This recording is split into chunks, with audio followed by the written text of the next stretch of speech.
No, thank you. Sleeping. Can you come back in an hour? Need sleepy. Please go away. Let me sleep for the love of God! It's now time for the Billy C. Morning Show, part of the Billy C. Boxing Network. Interact with the show at BillyCBoxing.com. And we're coming to you live from the Billy C. Studios in Lake George, New York. I'm Bill Caligiero, and it's time for the Billy C. Morning Show. Good morning, everybody. Hope everybody's doing okay. And maybe if you're listening in the nighttime, good evening.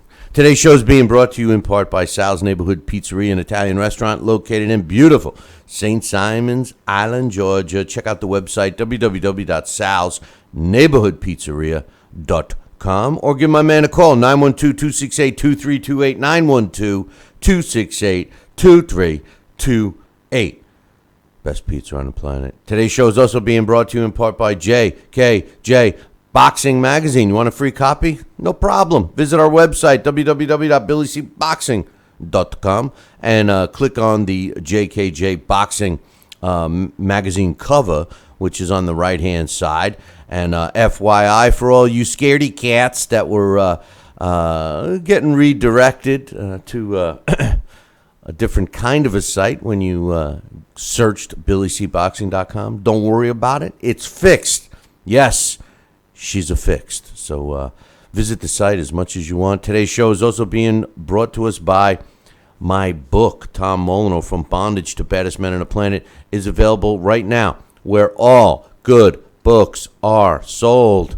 And you could literally get a copy of it right now by visiting barnesandnoble.com or amazon.com. Tom Molyneux, From Bondage to the Baddest Man on the Planet, is not just for boxing fans. It's for everybody. And as a matter of fact, everybody should have 4 or 5 copies, just to have, But anyway, we got some stuff to talk about. I got a bunch of emails. I got some news that I'd like to talk about. Some non-boxing news that I wanted to talk about. Today's major topic, Manny Pacquiao announced that he wants to make a comeback, which, did he really leave yet? I look at people retiring from the ring. They got to be out at least a year, right? So-called comeback. Miguel Cotto making a comeback. But as far as Manny Pacquiao is concerned, listen, there's one fight, really, that makes sense, in my opinion.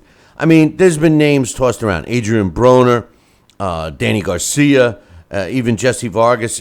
Bob Arum even hinted that the winner of Terrence Crawford and Victor Postal would be in the sweepstakes for a possible Manny Pacquiao rematch. But here's the thing. The truth of the matter is, you're Manny Pacquiao. You've accomplished everything you needed to accomplish in the sport of boxing. You're a first ballot Hall of Famer. At the end of the day, you're going to be considered an all-time great. You're involved in politics now in your home country of the Philippines. Everything is going. People love him. He's a good guy in boxing, at least most people think. What makes sense to come out and get your face punched in? Only one opponent, one. Floyd Mayweather Jr. Joining me right now, Sal Rocky Senacola. What's up, man? Good morning, Bill. How are you, pal? Not too bad. Sweltering. It's Sweltering. Where? New York? Oh man. Sweltering? Yesterday was absolutely brutal. I had to cut my lawn. I got a pretty decent sized lawn, and I do it by hand, to get the exercise to stay in, the top physical condition that I'm in. And is it a self-propelled mower? No, it's not. It's a push mower. Good. It's a push mower. Now, normally it takes me about 2 hours to do it, and that includes it is a pretty big yard, and that includes a break and hydration and all that stuff. Well, yesterday it took 3.5 hours, man. I had a break. It was almost 100 degrees here, hot and humid. And it was brutal. There was a couple of times, I swear to God, I thought I was going to pass out, But, wow. Yeah, I know. It's like a big deal. I'll tell you what, but you want to know what real brutal is? Come down to Georgia and try and mow lawn in this heat. You know how I'd mow the lawn if I was living there? Hire somebody. Exactly. Exactly. Either that or live in one of those nice places similar to the Sea Palms and Yes. not have to worry about that. Beautiful sea palm. That's correct. You will not have to worry about mowing your own lawn. I got some emails and stuff we're going to read and get both of our thoughts on. But, first, today's main topic, Sal, is this talk about Manny Pacquiao coming back and some of these names. I mean, you and I have talked about the rumors that he was going to possibly fight Adrian Broner. Now they're saying maybe Danny Garcia or Jesse Vargas, or even the winner of Terrence Crawford versus Victor Postal, which would be kind of tough if Victor Postal wins because Freddie Roach is his trainer too. But at the end of the day, Sal, I said it a year ago. The only fight that makes sense and makes a lot of dollars too, really, is for him to have a second fight with Floyd Mayweather, even though a lot of people say they don't want to see it. A lot of people say they won't pay for it. We all know that people will see it and they will pay for it. What's your thoughts? I said, what's your thoughts? You were in the middle of a laugh. You were in the middle of a chuckle. I choked out your words. I mean, because you know it. People are going to say they don't want to see it. They got ripped off the first time. It's not worth it. But in the end of the day, they're going to be curious enough to push the button and say, yeah, buy. And they're going to buy it. And I'll tell you what. You said it clearly enough earlier. I mean, this guy's done pretty much everything he has to do in boxing. What are you going to come back and do a tune-up fight or fight somebody lesser? You got to come back for one fight only. One and done or whatever you want to do. And that's going to be Floyd Mayweather Jr. That's the only fight the guy should be prepared for. That's the only fight that's going to erase that zero on it, that loss on his record. That's the only fight that's going to solidify in people's minds that he was injured that night and that he does have the capabilities, the heart, the desire, the power, the determination, and the conditioning to take Floyd Mayweather down. Do I think he would do that? No. I think Floyd Mayweather's got his number 99 out of 100 times. But that is the only fight he should come back for and waste everybody's time along with his. That's it. It's done. You said it best. Sugar Ray Leonard, he came back for one fight. He came back against the best, Marvin Hagler. That's what he should do here. Well, I mean... Was he going to start a new career and put 2-3 years in it? Well, he doesn't have to do that. That's my point. I mean, there's nothing that Manny Pacquiao can gain by beating or fighting a Danny Garcia. Or there's been some social media discussion of people want to see him fight Thurman and all this stuff. If he does, kudos to him for, taking the challenge, which is the biggest reason why I feel at the end of the day, regardless of if he ever fights Floyd again and wins or loses, I think at the end of the day he will finish higher than Floyd on the all-time great list when the smoke settles because of the challenges that and chances that Manny Pacquiao took during his career versus literally none from Floyd. Yeah, I hear from the Floyd fans that, oh, he's fought this guy, champions and this and that. But it's the time he fought him. He waited till everything was in his favor. So, there's an asterisk next to it. It's like a steroid guy. Not that he's using steroids, but, so like with Floyd needs to put an exclamation on the fact that, hey, Manny, stop with the BS excuses, which I agree. I think that, one of my big hang-ups, Sal, was when Manny Pacquiao started with the excuse, and I'm not suggesting he was lying about the shoulder or whatever, but you don't make an excuse. He should have just given Floyd kudos, then the talk that he thought he won the fight and all that crazy stuff. So Floyd's got some motivation to give Manny a rematch as well. It's the only fight that makes sense. And quite honestly, I don't even want to see either one of them unless they fight each other. Hey, listen, don't get me wrong. I'd love to see Floyd come and fight Triple G. To me, that would be the fight because, that would shut guys like me up about Floyd Mayweather, especially if he won. But I would give him a lot of credit and respect just for having the balls to get in the ring with Triple G, which he does not have. I mean, let's be real. Floyd is, a smokescreen in a lot of ways. But aside from Triple G, or even Keith Thurman or Sean Porter, aside from, a top guy that's, relevant today, no. Manny Pacquiao versus Floyd Mayweather rematch really is the only fight that makes sense.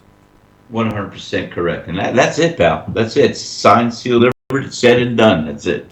Speaking about Floyd Mayweather, which I promised I would never do, here's the thing. Floyd tied the late, great Rocky Marciano's record 49-0, and many people believe that he will indeed come out of retirement to break that record, and it only makes sense. I mean, I can't see a guy like Floyd that would all of a sudden, just end his career at 49-0 when he could conceivably pick another easy fight to get 50. But I tell you, the guy who really will go down in history, and even if Floyd, breaks the record, he's tied Rocky's record now, but if he breaks it and goes to 50-0 and retires, the guy that's going to come and pass him relatively quickly is a guy that's sitting at 45-0 right now.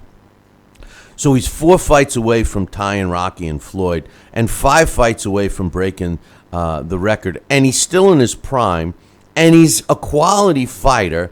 And at the end of the day, if it wasn't for the fact that he fights in the lower weight classes, this guy would be the topic of conversation. And the reason is because he challenges himself. He goes out there and seeks the toughest opposition and comes out on top. Who am I talking about? Current flyweight world champion Roman Chocolito Gonzalez, who's 45-0 with 38 knockouts. It was announced yesterday, Sal, that he's moving up again to another weight class, the super flyweight, to take on an undefeated Carlos Cudras, who's 35-0 with a draw and 27 knockouts. It's going to take place September 10th in Los Angeles, and it would be, if Chocolito wins this fight, it would be his 4th world title in a different weight class.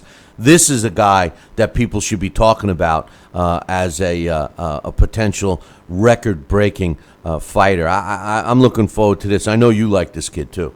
Oh, I like him. You introduced him to me. I mean, he was off my radar, and then you said, "Hey, you better start watching this guy." And let me tell you something. This guy's exciting. This guy comes conditioned, ready to fight, explosive, and just a whirlwind of energy, determination, and he's got all the tools. And he's a pleasure to watch and a great combatant. And I think you're 100% right. He deserves the notice and the credibility. He's great. Yeah, no doubt. I'm looking forward to that fight. It will be on HBO on September 10th. I got an email to read. This one's from Jesse. He says, "Hey Billy C, I saw a little of the Kovalev fight, and Sergey looked kind of slow with basic punches. Kovalev had some holes in his defense, and Ward will capitalize on it. Kovalev left his hands down at times. Chilimba put up his hands, but the head and eyes down instead of up. So he can counter Kovalev. Ward will not make these mistakes." He's got some other stuff here, but everybody's pretty much seemingly to giving the win, giving the win to Andre Ward already. I don't know, man. I still think that Kathy Duva said it best, Sal.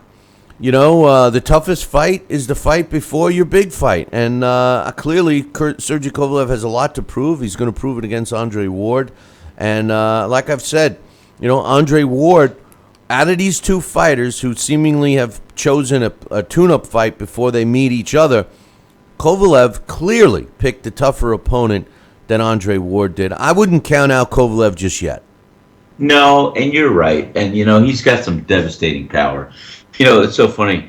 Our friend John Musa-Yunus gave me a call because he heard the show, and he said, "Sal, I think you're wrong about the Kovalev." When I said, Andre Ward, it might just, have him eat jabs and outbox him all night. And it's true. Kovalev has the equalizing punch and the power. And I think that when all is said and done, he will rise to the occasion, and we will see a different performance from him the night he enters the ring with Andre Ward. And Andre Ward is a good boxer, good tough fighter, but he doesn't have the power of that kind of punch. And I think it's going to be a good fight, and hopefully the best man will win, and will win in good fashion. So there's no doubt who's the better man. Exactly. Hopefully there won't be any kind of controversial scoring or something like that. But the one thing that people forget is that Andre Ward does like to fight inside because he's used to.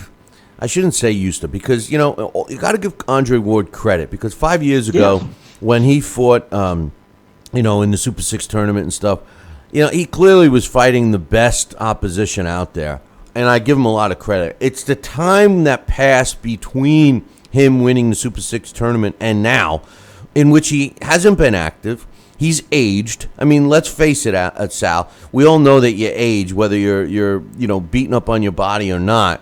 And he's aged, and he's fought some less than stellar opposition. I mean, let's be real. I mean, to go from the Carl Froch's to the level of opposition he's faced now, you can't compare, and you can't just anoint him for being as great as he was. We all know that fighters lose it overnight, sometimes in the ring before our eyes, and I guarantee you that he won't be able to stand in a pocket with Kovalev and trade. Kovalev is too strong. My early prediction is still Kovalev by knockout. I think he's going to stop him. So we'll see what happens, man. Yeah, I don't think they're going to get the final belt. And if it's going to be a knockout, it looks like it's going to be from Kovalev. So, you'll ask me up to the fight time, and I'll probably be waffling back and forth. Like not you normally do. Don't mention waffles. I'm starving right now. But anyway, Jesse Perez, my man Jess, says, how do you see Roto Murata from Japan's progression? How do you see his next fight next weekend? I haven't really broken down his fight, but I like the way Murata is progressing. I think he's the real deal. And I will obviously get into it more as we lead up to his fight next week. He says, how do you see the Walter Castillo versus Lipinets fight? I like the fight for Lipinets. It's a good step up for him. Castillo's tough and can punch. I think it's a big test for Lipinets. I think he should come out on top, but I think that it will be a test. And you can't write off Walter Castillo. He's a tough hombre in his own right. He says, Billy, I want to see Manny against either Keith Thurman or Canelo. Those are intriguing fights. I don't know, but if Crawford wins, then he can get that shot. Like we said, Sal, I don't know, man. I don't know. Manny's not, like you just said, Manny's not starting out in his career. He doesn't have to prove anything. He's looking for, he wants Mayweather. He wants another $100 million payday, and I think they should make that fight. I think so. I think that's the only fight I want to see him fight. He's got nothing else to prove, and I think at this stage, he fights. Don't forget, some of these guys are pretty big, and not that I was a shorter fighter, smaller fighter, and I loved every time I fought a bigger opponent because I would just get inside, cut the ring off, and eat them up. But the bottom line is, the only fight I want to see him fight is Mayweather. That's the only fight that makes sense. I know a lot of people don't want to see it, but yeah, I know. But that's the only fight that we could validate his wanting to come back to the ring. Yeah, these comebacks, basically, Floyd against Manny, as much as many people don't want to see it, or as many people claim they don't want to see it, and I know the Floyd Mayweather fans don't want to see it because they're nervous of Manny Pacquiao. You got to be, right? It is the only fight that makes sense.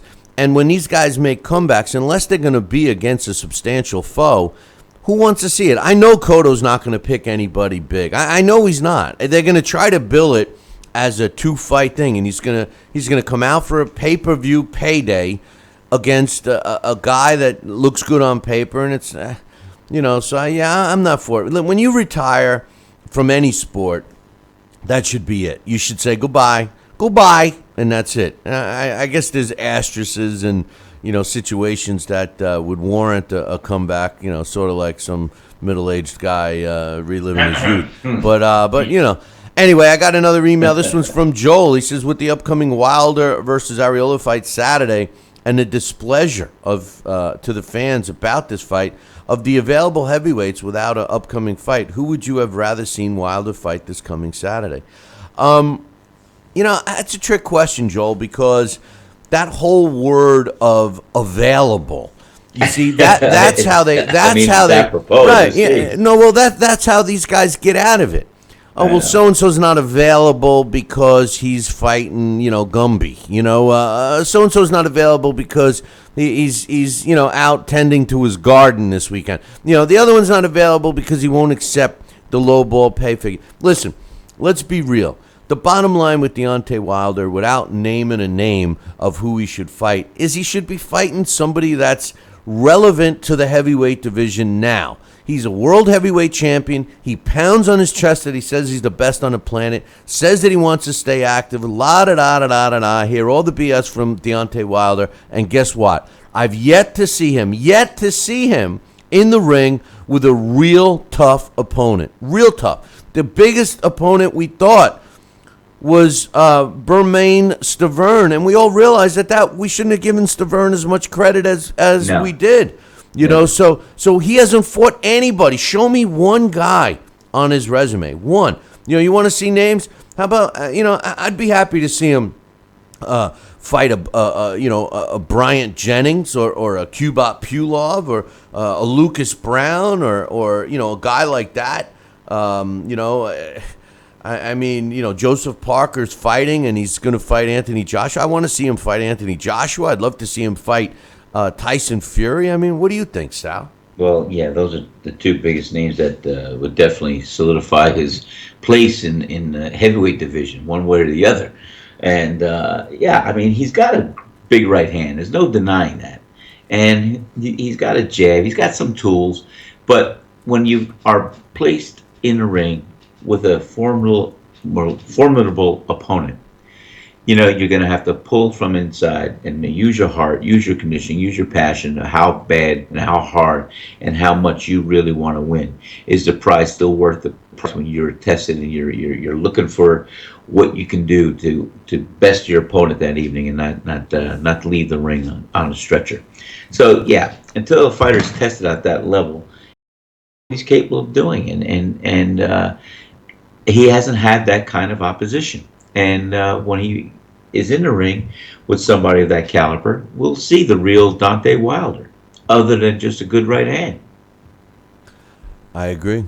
He did look good against Stavern in terms of incorporating the jab, but we've yet to see it. He's faced some less than stellar opposition and struggled against Eric Molina and Johan Duhaupas. So it's going to be interesting to see. And I think Chris Areola is a live underdog for the first half a dozen rounds if he's was in the gym at all. But if he is taking some of the steps to show good opposition that evening, yeah, we can see a couple good early rounds of a good fight. Yeah, I agree with you. Another part of Joel's email here is he says, with Arthur Abraham deciding to continue his career after being shut out by Gilberto Ramirez, returning this Saturday to face Tim Robin Luhag, what do you think of Abraham fighting on? After looking at Luhag's record, he clearly is going to be at a disadvantage fighting a lot of guys with a sub or close to 500 records. This should be a confidence rebuilder for Abraham. I like the main event, too, with Giovanni Di Carlos, one of your people. Obviously, he's referring to a Paisan. Defending, I was going to say, one of your people. Yeah. Some of my best friends are Italians. But anyway, defending his version of the WBA super middleweight title against Tyrone Zouge should be entertaining. Your thoughts on these fights? Well, first of all, I like the Di Carlos Tyrone Zouge fight. As far as Arthur Abraham continuing his career, I always liked Arthur Abraham, but, it's like what we always say. High-end athletes never know when to say when. And maybe King Arthur Abraham is looking to end his career with a W. Maybe he's looking to get one more shot. His style with the turtle shell defense, giving up those first few rounds, just everybody's on to him. And it's just not he shouldn't continue because I think he's done everything he needed to do. That's my thoughts. I wouldn't be surprised if he takes this fight, wins, and then retires, or possibly takes this fight, tries to weasel another world title shot, and then retires. I don't know, but I do like the main event. What do you think, Sal? Thank you. I mean, you just said it all. You took the words right out of my mouth. I couldn't argue any point that you made, and I think it's going to be what it is, and I agree. Thanks for the email, Joel. Thank you. Hey, I got some. I don't know if you happen to have seen this, but I was watching the news this morning actually, and I see this chase going on. Right, there was a cops chasing these guys, Yeah. and I don't know if you saw it, but these cops are chasing this guy who. I don't know if he stole a vehicle, robbed a bank. Where are you gonna go? No, these listen, chases, I look at them like a freaking comedy movie. I mean, where are you gonna go to get away from the authorities? They can follow you by air. They can shoot tires. They can put. Where are you gonna go? Go ahead. Well, that's the funny part. They were shooting video from the helicopter that was following them. There was a whole string of cars. So they set out this spike thing, right? The spike that blows out the tires. And the stolen vehicle was a truck, So he goes over the spike and blows out the tires. So he continues moving on, right? So now, and by the way, the chase is at night, right? So now there's sparks flying from the rim because the tire is, he continues. Now, mind you, it's not exactly a high-speed chase. It looks like he's doing maybe 30 or 40 miles an hour at most. Okay. Yes. And he's being trailed by, the whole police department by ground, air, and sea. And he can't really hide because the sparks are flying. It looks like a fireworks display, and as he's cutting down the street where there's all other traffic going, what does he do? He puts his right directional on to make a turn. I'm sitting there and I'm going to myself, are you kidding me? Are you effing kidding me? You're trying to run away from the cops, but hey, listen, after they get you for robbery and stolen vehicle and all of this stuff, avoiding arrest, at least they won't be able to give him a ticket for making an illegal right-hand turn, Sal, because he put his directional on. What's your thoughts? Driving. That's great. Hey, the first and last time I watched any kind of low-speed chase was with a white Bronco in the 90s. That was something that we all watched. That personified. That was my introduction to a less than high-speed chase. We know that one. There's so many funny things. He's got the gun to his head. He means it. He's gonna blow his head out, But anyway, I thought it was outrageously funny to see the sparks from the rims of the tires. I would love to see. Oh, it's out there. You remember the old cars we used to get? You pull them and it would shoot sparks out of the. You pull it with a gyro, was this and that, and the sparks would shoot out from the dragster around the back tires when you let it go. You used to be able to throw you still can. You throw bleach down and the tires spin and they smoke and burn the bleach and all that stuff. But anyway, if you get a chance, at least when they finally apprehended this guy, the whole stack of charges will not include making an illegal right-hand turn because the man did use his directional. And another thing I wanted to mention, did you see that? And this looks kind of serious, I guess. But did you see? Let me backtrack. NASA has a live stream. This is right up LDL TV's alley. A live stream from one of our space stations that basically are showing you the I don't know the galaxy. I don't know, shots of Earth, the space, right? And you can watch it. You can go to it's up there. Well, apparently yesterday. Or July 9th, I'm sorry, July 9th. As people are watching this stream, many believe that a UFO has entered the Earth's atmosphere. And they show you, and then miraculously enough, the feed was cut. And there's some scientists that have studied the film that was out, and all the people that sit in front of their computer and watch the stream all day long, which is a lot of NASA heads out there that like that stuff. are claiming that that a UFO is here. What's your thoughts on that, Sal?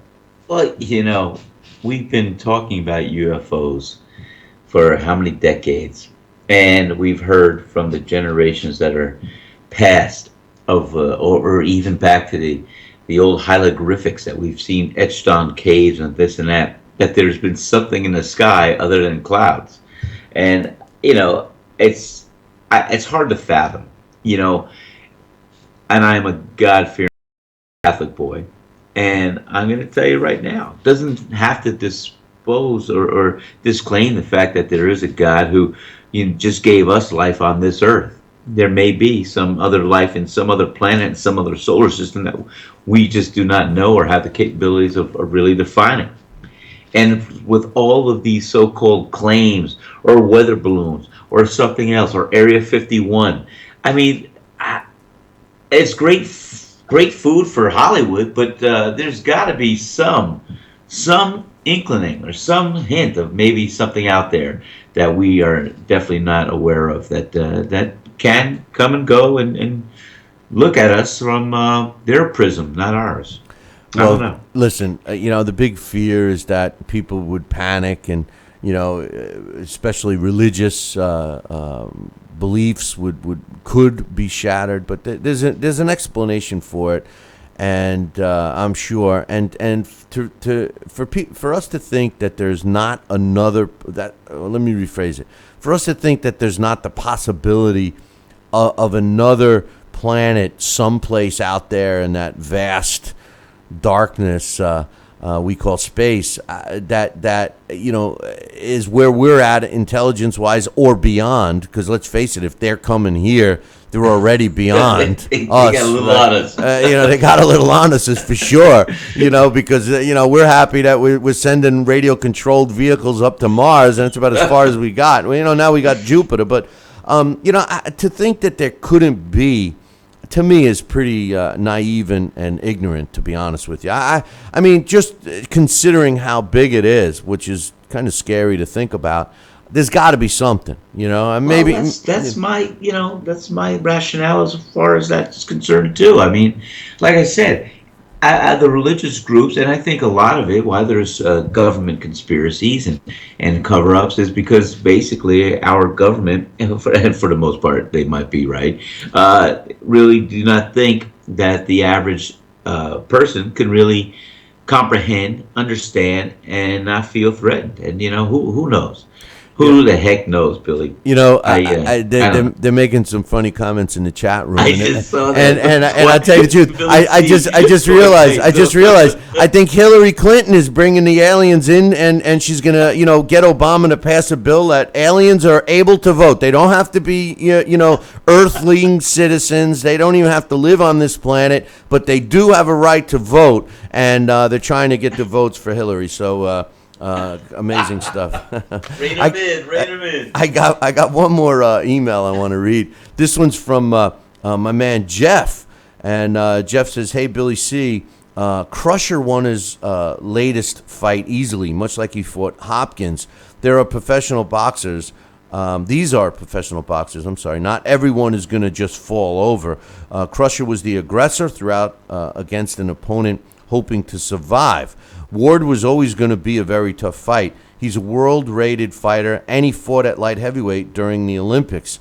A great fight is coming. My only advice is any fighter that thinks Ward is all finesse is misinformed. He's rough inside, uses his head and elbows, much like Hopkins. He's right. I'm going to stop right now. He's right. Ward is not exactly all finesse, and he does know how to stretch the rules a little bit, too. Anyway, he says, everyone has to prepare for a tough and rough 12-round fight and look to come on strong in 10, 11, and 12 because Ward does get tired. Writers that are criticizing Crusher can't possibly believe that he looked bad. I can't wait for this fight. Love your show." Great points by Jeffrey. What do you think, man? Yeah, you know what? I concur with that. He has made some good points, and that's why it is going to be a very good fight. And I look forward to it. I know that for sure. Yeah, I we got some big fights coming our way. And we got some, decent ones along the way as well. So, they're at it Boxing again. still lives, Billy. Boxing's alive. It's hanging It's on. just a matter of we got to cultivate it. We got to nourish it and water it and see what we could do to make sure that it grows into right fashion. Yeah, I just wish they would bring back 15 rounds and weigh-ins the same day. It's hanging by a thread. That's for sure. It's hanging by a thread, and I wish they brought back 15 rounds as well. And as far as the weigh-ins, if they had the weigh-in the same day, I think we would have legitimate weight classes again. Some people's bodies can hydrate and have a gain a clear advantage, like Saul Canelo Alvarez. There's a guy that can put on 25 pounds. It's interesting to see a lot of these title fights have rehydration clauses now where you can't rehydrate more than 10 pounds. It would be interesting to see if they force Canelo to sign a contract like that. That might be the final nail in the coffin for him to admit that he's definitely not a junior middleweight, even though he's able to make weight as a junior middleweight. Because by fight night, he's clearly over 10 pounds. He's more than 164 on fight night. Yeah, absolutely. I mean, that's unbelievable. But you could definitely hydrate yourself, and within a 24-hour period, you could pack on some solid weight and not have the effects of being dehydrated the day before. From what we used to call the drying out process, when you just stop drinking 24 hours before the weigh-in, you could drop another 4 to 8 pounds, depending on what you consume as well. And that's how a lot of times we made weight, but. Most of the fights that I had, up until maybe my last one back in the 80s, was one that, we had a whole day to rehydrate and re-eat. I mean, I looked at, when we weighed in, Louis Lamelli, who I fought, and Louis Lamelli was at 136 pounds. He had a couple minutes or an hour to get down the scale and make the lightweight limit of 135. But I'll tell you, if you've ever seen Louis Lamelli, his stature is how big he is. I mean, he had to be close to 20 pounds heavier that night. We fought.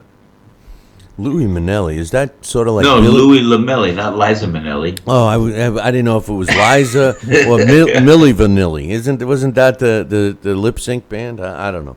But all this talk about, let's jump into boxing. Football for a sec. Brady, Tom Brady from the Patriots. Me being a Jet fan, he's our arch enemy. Was in court again yesterday for Deflategate.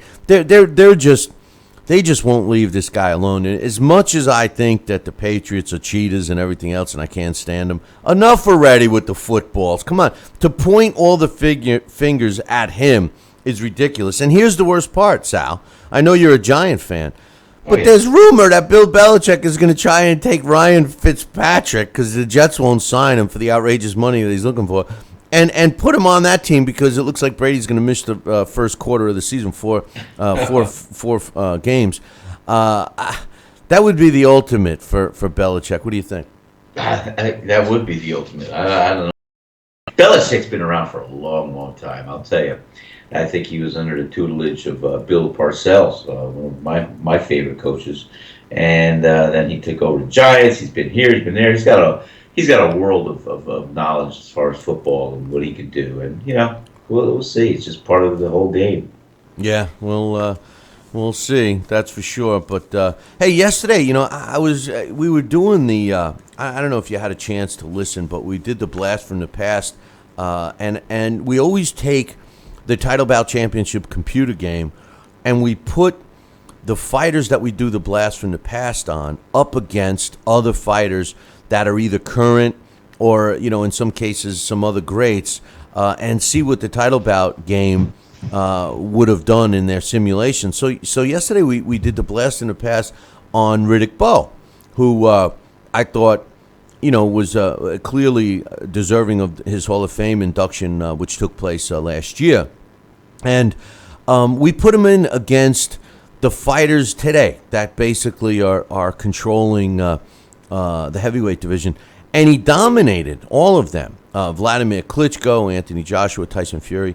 But the one surprising thing, even though he dominated, what I didn't understand about the title bout simulation was that on the handful of fights that Riddick Bowe did lose, he was knocked out. And the interesting thing about Riddick Bowe is that he never was knocked out. In his whole career, he was never knocked out, and he fought some tough fighters. And, this was a guy. I wonder how the computer sees that, and how they would judge a fighter knocking him out when he had never hit the canvas before. What do you think? Well, I don't know. I love when Alex does that computer-generated fight and the whole thing. And, we started hearing that about those computer-generated fights when I was just a kid about what would Muhammad Ali have done against Rocky Marciano. And that was the first time that, I even heard about that whole concept. So to know where it's evolved today, it still doesn't give me the variables that they would have utilized to see how Riddick Bowe would have gotten knocked out by some of these heavyweights today. I'm a little surprised by that. You have to have some foundation, some criteria that will give that computer that input to arrive at that kind of, I guess, result. No? Well, the Title Bout Championship computer game actually has been accumulating data since the 70s. And it's based on, we promote it here on the show, and people can get a copy of it by clicking. We have the banner up on the website, and you can just, download and get yourself a copy. But the thing about the Title Bout Championship computer game, which I like, is well, the thing is you could put different things in. Like you could say he's in good condition in terms of training. You could change the trainer. You could do all these things. So you can modify it. So, but when Alex does these and it does a simulation, so it's not like almost like playing a video game. Well, I love that. It is. It's like who do you want to train this fighter? Who do you got this? I don't know. I'm going to do this. It's like building your own all-star team. It's funny. It's like fantasy. It's fantasy boxing. Well, it is, and the thing is it's not competing with these video-oriented games that have video that looks like the fighters are in your living room. This isn't like that. What this is strictly for people like us. Well, it's for us. We always want to see, hey, how would Sugar Ray Robinson have beat the snot out of so and so? And you can do it with Title Bout. And I just was a little surprised. I got to ask Bear, what they how they come up with that, because the truth of the matter is if the database is filled with data that never, saw a knockout, how do you have a guy lose by knockout? You know what I'm saying? I know. I wonder if they could put one of my my database operations in there against one of these. Download a copy of the game, buy the game, and start putting Sal Rocky Senecola in there. Next thing you know, you'll be walking around with the Title Bout Championship computer game title. We should do that. What boxing needs? Boxing needs another title, Sal. So we might as well offer the Title Bout Championship computer game title. I love that. I love that idea. Good stuff, right? Good stuff. Oh, Billy, that's a good concept. I love that. Tomorrow we're going to do Fan-Driven Friday again. And, love that. Hopefully we'll get some people with some questions, comments, concerns. One of the big fights this weekend, of course, is Deontay Wilder against Chris Areola. I know that a lot of fans, including myself, are not too primed for this fight. But I got news for you, Sal. I think a lot of people are rooting for Chris Areola only because, and nothing against Deontay. Listen, I happen to like Deontay Wilder. I know a lot of things that I say seem negative towards Deontay, but the reason behind it, and I always find that I got to defend myself here, especially how fragile everybody is in the world today all of a sudden. But, the only reason why I have a hang-up with Deontay is because I can't respect a guy that's pounding on his chest, saying that he's the best, when his resume doesn't reflect it. And this weekend, he could arguably, even though Chris Areola lost to Stavern, he could arguably be fighting the toughest opponent. I think it just depends on which Chris Areola shows up. Well, and that's always a variable. And you know what? Like I said, we don't know what's going through Chris Areola's heart, his mind, and at this point. I mean, this is his second or third time on a title, and you know, what is he gonna do after this fight? I mean, he's got to look good if he's going to have a continued career in boxing. Number one, number two, maybe he can rise to the occasion. Maybe he can get lucky with a punch. Maybe he can expose Deontay Wilder at some flaw, at some instant of this fight to make it look competitive. I don't know, but I'm interested in seeing it. And you know, he's the underdog, and everybody loves an underdog, and it's just the way that Rocky Balboa was the greatest underdog of all time, and look what it did for Mr. Stallone. You know, it's unbelievable. Well, Chris Areola. There's no Rocky. Right. Well, Chris Areola, you know, a lot of fans gave him a lot of chances, including myself, and I think his lack of discipline has gone sour. The fans have gone sour on him, but I think in the back of a lot of their minds, they would love to see the upset. But hey, joining us right now, Sal, is my man Dax Khan. He's going to give us a social media update. What's up, Dax? That's great. Hey, Dax. Hey, belated happy birthday, Sal. Hey, thank you, Dax. I'll tell you what. I had a great day yesterday. I'm going to have even a better, great afternoon and night tonight. I'm going to friend Kayla down in St. Augustine. We're going to celebrate. And yesterday I spent the morning training my son Nicholas in boxing. It was great. We'll talk about that one day. Good stuff. Glad you had a good day. All right, Bill, grabbing some stuff that we spoke about yesterday. We'll touch on what you guys already covered. First thing with Sergey Kovalev and the Isaac Chilemba fight and all the criticism. Sergey Kovalev himself has said, you know what, that was a tough fight. It gave him invaluable experience and exactly what he needed. So that tells me that Isaac Chilemba might have been a carefully thought-out opponent, so Sergey Kovalev can work on some things. Yeah, but you know what, Dax? I just, before you finish, I wanted to say this. You know, they're trying to say that Chilemba was, emulating or very similar to Andre Ward, and I don't really think he is. I mean, maybe some aspects, but is that what he's trying to suggest, that he felt that he was similar to Ward? Because Ward, I mean, even Ward, even if it's not the same Ward of 5-6 years ago, it's still a Ward that's 10 times better than Chilemba. No, I don't believe that's what he's saying at all, and I don't believe that's what the intention was. When somebody, and Sal, correct me if I'm wrong, when you get a style, when you're a versatile fighter, which Sergey Kovalev is, he can box well. But, when you get into a certain habit, which Kovalev's habit, of course, is just going after his guys. And with Andre Ward, he's going to have to box. And so maybe Sergey Kovalev just had to go in there, and he had to sit there and kind of tune himself up for fighting a different type of style. And Isaac Chilemba was a prime opponent to do that with, because Isaac Chilemba is a mover, he's slick, and Sergey Kovalev just needed to learn how to, relax and look for counters and be able to work on his accuracy a little bit. And Isaac Chilemba is the type of guy that helped him do that. And if you notice, when Kovalev had Chilemba hurt, Kovalev could have went after him in that round and stopped him. But you know what? He's kind of held back, the same way he did with Bernard Hopkins. So maybe Kovalev, no matter what level you get to, you have to work on certain things, and I believe that might have been what he was doing. I know, but sometimes you can't. Yeah, but you know what? I've seen it a lot in the sport of boxing, and you got to have the attitude of, when the bell rings, you got to get your opponent out of there as quickly as possible. I don't think you should be working on stuff during a fight. I think all of the working on stuff happens in the gym. I think it was Saddam. Was it Saddam Ali or maybe it wasn't Saddam Ali, Salika, or somebody, I forget who it was in a so-called tune-up fight on ESPN a couple of years ago, and he's battering the guy, and he goes back to the corner and he says, I'm ready to put him out, and the trainer says, you know what, you need to get some rounds in, why don't you work on this and work on that, and then guess what? He gets knocked out. He ends up getting caught and getting knocked out. I mean, there's a fine line with that, Dax. I agree. You're absolutely correct. But then again, you can't always just have that I have to take his head off mentality, because we've seen it time and again, even with guys at that level.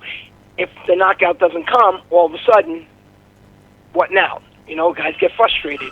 And he is the type of guy that, Andre Ward is the type of guy that will frustrate you. So maybe Kovalev was just working on some poison demeanor.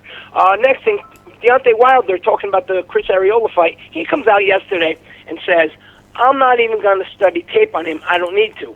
How serious can this be for a title fight? And why is Deontay Wilder coming out so arrogant? First of all, do you really believe it? We talked about this yesterday. I mean, Andre Ward claims he didn't watch the Sergey Kovalev fight. You really believe that? In today's world, with the technology and instantaneous training footage that's up on the internet or can be obtained, do you really think a high-level, high-caliber fighter like the guys we're talking about, and Deontay Wilder and Andre Ward, would not scope out their opponent? I think that's tough for me to believe, to be honest with you, Dax. It might be, but just even come out like that. This is why a lot of people, they don't take you serious as the champion that you want to be taken serious as. And speaking of people who don't like to be taken serious, a bit of a Twitter war has started between BJ Flores and Tony Bellew. Remember, Tony Bellew called out David Haye after he won that WBC cruiserweight belt. Him and David Haye have some behind-the-scenes tension from, I'm not really sure where, but has something to do with away from the actual boxing ring. Now Tony Bellew mentions for his first title defense, he's thinking about going against BJ Flores. Now the fans of Haye and the detractors of Bellew jump on, and they start sending out highlight videos of Flores knocking out amateurs and beating Vasily Girov. This to me kind of sounds like with the way David Haye and his activity, and he's more mouth than anything, he's looking over to his friend there and is like, take care of my light work, would you? What do you think of this? Is this going to be a good fight? Is it a worthwhile fight, or is this just a big waste of time? I think BJ Flores in the ring is a big waste of time. I mean, I love him as a ringside analyst, but anytime he's ever fought anybody that is a decent fighter, he's come up short. I don't know. I mean, Twitter. We've talked about this before. The computer and social media brings out a lot of tough guys from their seat. You know what I mean? And they say stuff they would never say to someone's face. So yeah, I don't know what to believe. What do you think, Sal? Well, I think that's exactly it. It's like, let me pound on my chest. I don't have to really worry about it too much because nobody's going to call me out on it. Except that one guy. The one guy was getting, remember, what was his name, from England?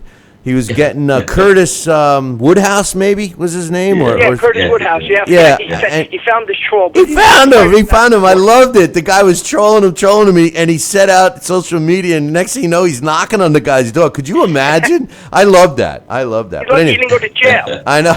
That's true. And now, speaking of guys that we know are serious when they make a call out, because he did it on our show, and he's a great guy, and he's kind of bothered by the lack of respect that he has gotten the last 6 or 7 months due to his loss to Triple G, and I'm speaking about Willie Monroe Jr. Now, Willie Monroe Jr. is a guy that's out there, and he means it when he calls somebody out. Otherwise, he wouldn't have went out there with Triple G, and he's felt he's had to defend himself ever since then. You know what? I only had 19 fights. I went for it. I did what, a lot of people weren't willing to do. All the credit to Willie, absolutely. So now Willie is sitting there, and because Demetrius Andrade, they share the same promoter, is going to be facing one of the Charlo brothers. So Willie Monroe has proposed, how about a doubleheader? How about Demetrius Andrade and Willie Monroe Jr. against the Charlo brothers, and they'll do like kind of an East-West promotion and see who comes up the best. Now fans are kind of liking it. They're salivating at the idea. This might be the biggest test for either Charlo brother, and they're actually sending out parody tweets of a parody Al Heyman account that states, my guys don't fight anybody without my say-so. Don't wait for that contract. We're not taking chances. What do you think of this? You think either Charlo or Al Heyman would allow this to happen? Well, Charlo brothers, I know one of them has got some BS mandatory coming up, but listen, Al Heyman's in trouble with his PBC, and the biggest indicator of that is that he is letting his fighters fight on other cards and other promotions and stuff. The thing I always point out about Al Heyman is simply this. When it comes to the PBC, whether they continue to survive or not, being whatever, 500 million in the red, which is a hell of a lot of money that could have been used a lot better in the sport of boxing. Remember one thing. Remember two things. Number one, none of that money was Al Heyman's money. It was all investors that were, kind of conned into letting somebody else make the decisions for him. That was not Al Heyman's money. Al Heyman is not writing any checks. But the second part of this is Al Heyman is receiving checks from the cut that he gets from being the so-called advisor, manager, promoter, whatever the hell he's running around as today, from all these fighters. So what you're seeing is the best money fights that he can get for his fighters, so his cut is the best. I would love a promotion like that, and Sal, that, my friend, is a throwback promotion approach where you have an East versus West. When we used to have rivalries, neighborhood rivalries, you'd have the East Side fighting the West Side, the Italians fighting the Irish, the Jews fighting the Italians. That was okay to promote something like that. In today's world, everybody's so politically afraid to offend somebody that they don't promote anything like that. If we could at least get an East versus West or a North versus South, and I'm not talking about a civil war or anything, just in for a rivalry. There's nothing wrong with that. What do you think, Sal? I think you're right. That was what boxing in the early decades here in the United States evolved to, and it was all about the ethnic groups getting behind their own, if you will, your people, my people. Be careful.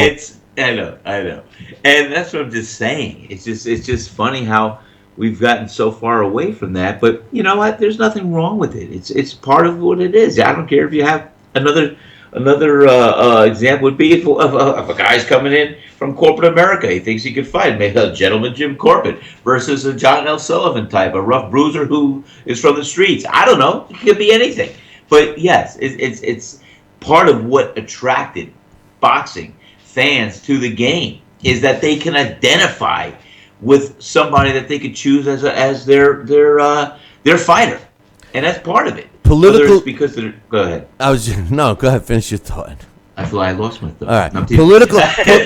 Listen. In terms of promoters. Well, wait a minute. Let me just say this: political correctness, right?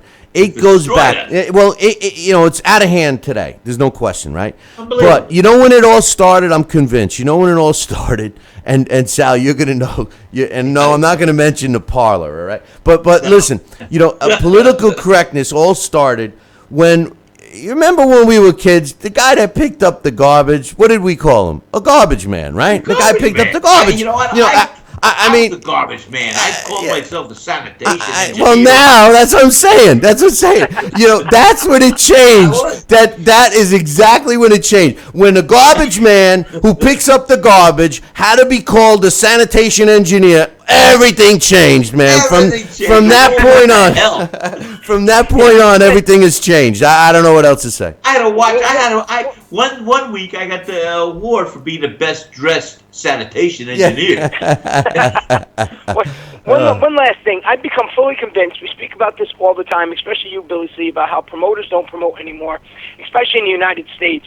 I am firm with this. I believe that Europe, whether it's the UK or Germany, wherever you want to be, is taking over boxing, and they become really the centerpiece and the focal point, and that's where all the top guys really are outside of a few, is because they do the old school approach. I noticed yesterday, and I've been thinking about this for a while, Sauerland Promotions and Hatton Promotions, they do exactly what promoters used to do when I first started in this business.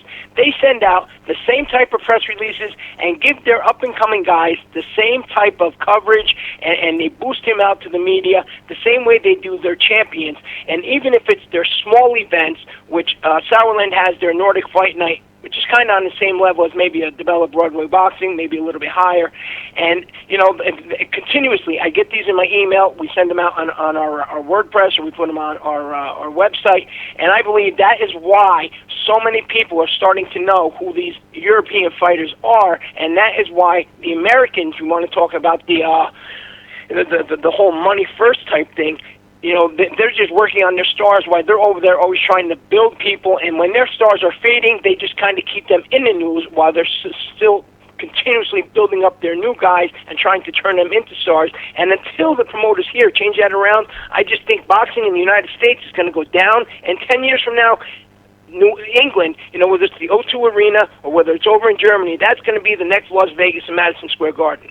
Well, I've said it a long time, and Dax, we've talked about it many times, that I believe that the UK and Canada, even though Canada's been a little quiet lately, I've always said that those two countries actually carry boxing on their back. And the reason why, not because they're getting, bigger fights than we get here in the States, but domestically in Canada and in the UK specifically, they're willing to fight each other. And the big difference is when there's a live event in the UK, they're filling soccer stadiums with 50, 60,000 people. And even Floyd Mayweather, who thinks that he's the best thing since they invented the shoe, he maximum fills a 15,000 seat arena. That's it. That's that, because he won't go anywhere else. And when you go to a UK event, these guys are. It's an event. When they scan the crowd, you see a diversified crowd. Young fans, women, men, older fans. Boxing specialists. Everybody is in the stands, and they're all into it. They're on their feet. They're yelling. They're cheering. How many times have we watched a fight here in the United States where you could literally hear a pin drop into a pile of cotton? It's not the same. It really isn't. There's a lot of validity to what you're saying, Dax.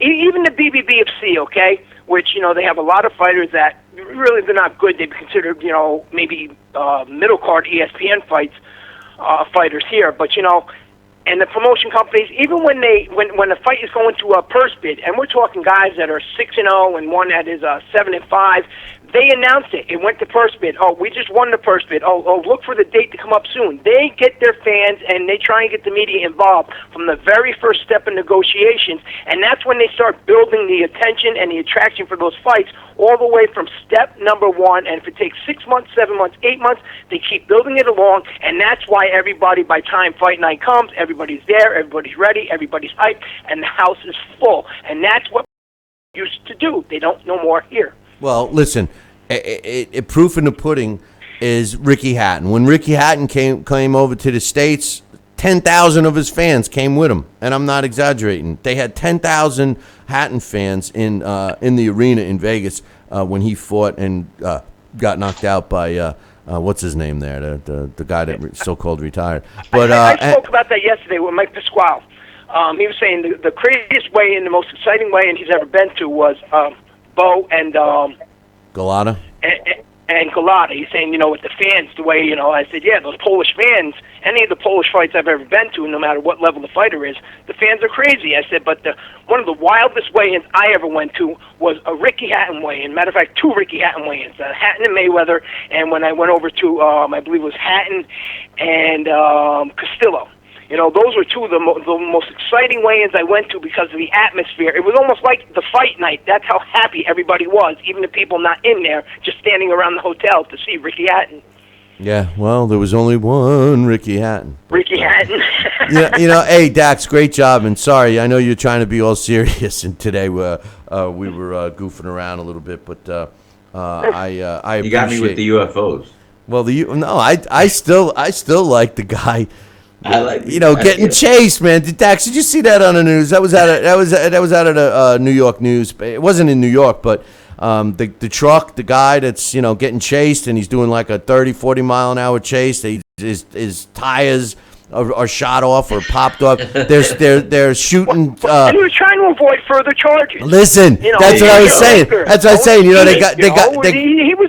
He was being a responsible criminal. Well, that's what I'm saying. They got him for robbery. They got him for stealing a car. They got him for avoiding arrest. They got him for whatever, driving with a rim, shooting off sparks and potential fire hazard. But what they're not going to be able to give him a ticket for is making an illegal right-hand turn because he was very careful to put his The last thing you need to do is do 15 years in prison and come out to find out that your license is suspended for non-paid tickets. That's right. The last thing you need to do is to sit in the can. How are you supposed to respond irresponsibly go and rob the next liquor store and get away. That's not, because you'll have to bring in another guy to do the driving. So then you're dividing up the cut and you're getting less of your thing. The guy was a one-man show. He knew what he was doing. Hey, Dax, one question before I let you go. Chocolito, Roman Gonzalez is scheduled to fight another big-time opponent in Carlos Cudras. He's moving up in weight. He's already at 45-0. I know you've said many, many times that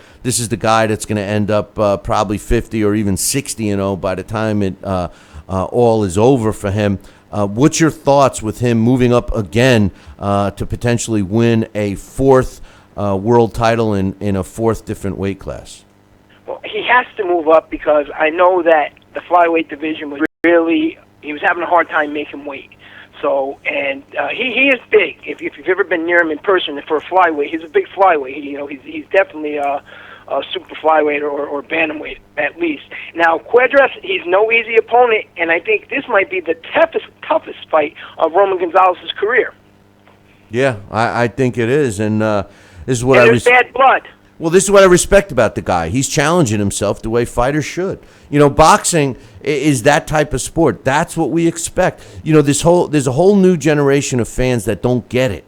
They've bought in, they drank the Kool-Aid, they believe, they even try to tell me I don't know what boxing is because the sweet science is you're supposed to run and hide in a corner and avoid punches. That's not the sweet science, man. Tell them to watch a Roman Gonzalez fight, right? Well, he does the sweet science, no question, with his footwork and all that. That's why that video, The Art of Moving, is something that I think every boxing fan or even young fighter should watch, the way it's broken down, and you see how he does everything textbook perfect. What I don't like is, as I spoke, I think, earlier this week or last week, kind of about the way Roman Gonzalez, his attitude going into this fight on, I'm going to punish you. I'm not, when you're going to be knocked out, when you're about to go down, I'm going to let off. I want to make you suffer. What's getting into his head? He's kind of out of character, and that's when, and if, they're not just words, and that's truly his mentality, that's when we see guys, no matter how good they are, make that mistake. And, that's upset. Too confident. Great point. Hey, Dax, thanks for the social media update. We'll look forward to tomorrow, man. All right. Speak to everybody soon. Enjoy your day. Take care, Dax. Good stuff from Dax, as usual. Hey, very good. I do just want to concur with something that you and I have talked about. There is a whole nother or new British invasion because these guys out there in the UK, they're fighting, and they're fighting to win, and they're not afraid to get in a ring with each other. And that's a big thing, so kudos to the UK. Yeah, but that's not new. That's been going on for a decade. I know, but you know what? There's less noted fighters that are out there that are stepping up, and they're exciting. No, they're willing to fight. Look at Kell Brook. Look at Kell Brook. Kell Brook is a great example. Yeah, Kell Brook is a perfect example. A guy in his position right now here in the United States would continue ducking opposition and brag about the undefeated record. Kell Brook sees an opportunity. Triple G is fighting him in his hometown, and we're going to get treated to a decent fight. I think the end result is going to be the same, but it is what it is. But and he's going to come out if what you and I would assume to be a knockout victory by Gennady Golovkin or a dominant victory. Kell Brook still, like we said, does not have anything to lose. He retains his welterweight title or his title, and he still has the respect that he went in the ring with one of the toughest fighters, the most feared fighter out there today. And you know what? I'm sure he's going to do a great display of skill and fighting and showcase what he can. And like I said, it's a win-win for him. Nobody can take anything away from him, and there's always just a shot. Any fighter could be beaten on any given night. That's a definite. Hey, speaking of the Kell Brook Triple G fight, it was announced yesterday that they added a third world title to that card, which is taking place at the O2 Arena in London on September 10th. It was announced yesterday that the IBF bantamweight champion Lee Haskins will be making a title defense against Stuart Hall. Again, two homegrown UK fighters going at it. This is a rematch, and these guys don't like each other. So that's a good one. That's going to be another good one. Well, good. The hits keep coming, boys. Yeah, no doubt about that. Hey, listen, we got our trivia question today, and this is a tough one, and it's being sponsored by the Southern Gourmet Spice Company. If you're looking for a unique spice, check out Kenny Bears, and you can find out all the information by clicking on the Southern Gourmet Spice banner, which is located on our website, www.billycboxing.com. Here's the question, Sal, and if you can get it right, then good for you. But here's the question. But you won't get the prize. But if the first person that can email me the correct answer, Billy at Talkin' Boxing, that's TalkinBoxing.com, a choice of some great prizes. I once stopped a world champion in less than a round, and then in my next fight, I stopped his brother. Who am I? It's a who am I question. I once stopped the world champion in less than a round, and then in my very next fight, I stopped his brother. Who am I? Any ideas? Wow. Well, I tell you what, you work on that. I want to work on this. I was gonna give my throwback answer, Jack Dempsey. But yeah, that's your. There seems to be a continuation. There seems to be one of Spinks brothers. There seems to be a continuation with that answer with you. You're always Jack. Wordly speaking, if I keep giving it, one of these days I'm gonna get it right. It's like the Roger Dangerfield 4. They give him the math test. What's the answer? 4? But anyway, I'll give everybody a hint. This guy fought prior to 1930. If you're the first one to email me, Billy at TalkinBoxing, TalkinBoxing.com. You've won the choice of some great prizes. Good luck to everybody on that one, except for you, Sal. Hey, how about this day in boxing history? On this day, July 14th, in 2005, Roman Karmazin wins a 12-round decision over Kasim Uma to win the IBF junior middleweight title. Took place in Vegas. On this day in 1932, Maxie Slapsy Rosenblum wins a 15-round decision over Lou Scotia to retain his world light heavyweight title, and that took place in Buffalo, New York. Unbelievable. Up in your neck of the woods. How about, no, it's not in my neck of the woods. I'm 5 hours east of Buffalo. That's what I'm saying, up in your neck of the woods. Listen, at least it's north of Georgia. Listen, it is north of Georgia, but let me tell you something. Anybody that, I don't know what they have to do to be sentenced to live in Buffalo, New York. That's all I'm going to say, man. I mean, I feel a lot of good people come down and visit us in the pizzeria. There's a big Italian contingency up in Buffalo. There is a big Italian. It's a great place. I was once on an Amtrak train going through Buffalo, New York in the heat of winter. Yeah, I had to go through that, and I had to stop on my way. As a matter of fact, the guy is in the chat room right now, Johnny Blaze. I was on my way to do an event with him, and I decided, like an idiot, to take a train, and I got stuck in Buffalo, New York. But anyway, on this day in 1985, Milton McCrory, remember him? He was a really good fighter. He stops Carlos Trujillo in the third round to retain his WBC World Middleweight title, and took place in Monaco. On this day in 2001, one of my favorite fighters, and a guy that I think is not getting the credit he deserves today from the fans, but thank God he got inducted into the International Boxing Hall of Fame this year, Hector Camacho wins a 12-round decision over Roberto Duran in their super middleweight fight that took place in Denver. Hector Camacho improved to 74 wins, 4 losses, and 2 draws, while Duran drops to 103 wins and 16 losses in what would be his last professional fight.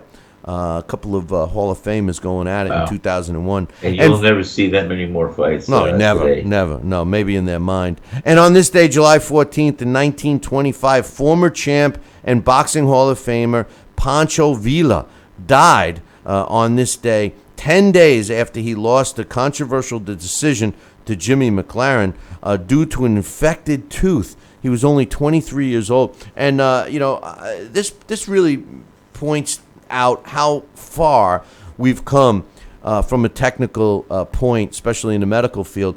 I mean, Pancho Villa wasn't the only guy who died from something like that. I mean, this guy had a tooth pulled, it got infected, and he died. If you recall, Harry Greb went in to get some nose work done, and he died on the operating table. I mean, these what we call routine things today were not so routine, 50, 60, 80 years ago. 50, 60, 70, 80, 100 years ago. But anyway, Sal, any final thoughts before we wrap it up? No, I just wanted to tell you that it was a good show, and I look forward to tomorrow, Fan Driven Friday, and we are ready and locked and loaded to go on. I appreciate it. Well, I'll be looking forward to it. Don't forget, tomorrow is Fan Driven Friday. So if you have any questions, comments, concerns, whatever, it's going to be your chance to call in tomorrow live. Or you can send me your email, billy@talkinboxing. That's TALKINBOXING.com. Remember, you're driving the show. So whether we're on for 5 minutes or 2 hours, it's up to you guys tomorrow, live between 8 and 10 a.m. Eastern Time, right here on the BillyC.com channel. Or you can go to our YouTube channel, youtube.com/talkinboxing, TALKINBOXING. So make sure you do that. And Sal, you know what's on my mind today? Talk to me, Goose. Pizza from Sal's Pizza. neighborhood pizzeria. I tell you, man, we got to do something quick. I got to come. Don't make me come down there for a large pie. I mean, come on. I have some good friends of mine last night that came in, and they just returned back from Island Mirada, where they met with their children, and they told me what they did because their kids are visiting from California, and they're always used to coming to St. Simon's, and they love the pizza. So what this couple did was they took 2 or 3 of our pizzas and they froze them, and they kept them on ice, and they brought them down to Island Mirada, which is about a 7-8 hour ride down south in Florida, and they defrosted them, put them in the oven as I suggested till it heats up for about 10 minutes or so, and boom, they said the pizzas were perfect. So yes, we might be able to have you as my first protege, my first experiment. Maybe I'll try and freeze a pizza one day, put it on dry ice, and send it up to you. We'll see. Listen, I can't promise. I'm going to work on that. You don't even have to freeze them. I told you, there's a place in Hamden, Connecticut that my man Alex does. What they do is they cook them, and they take them out, they let them dry, let them cool off, and then they vacuum seal them. And then they put them and ship them UPS. They're good for, I think, 24 hours or 48 hours or something before you have to worry about them going bad. He sent them to me a couple of times. They were good. You throw them in the oven, they heat up, and it's like they just came out. But next time I come down, maybe we pack up a couple of boxes to throw in the trunk. You know what I mean? Absolutely. We'll get some of that dry ice. That stuff's pretty good. Not just for experiments, as my son likes to do it. Yeah. Hey, we got to talk about this, son, the potential new world champion. We'll chat about that later. But, Sal, have a good day, and we'll pick it up tomorrow. Look forward to it, Bill. Thank you. Take care. All right. Have a great day. Everybody, make sure you tune in tomorrow morning. Same bat time, same bat channel. Until then, ciao, baby.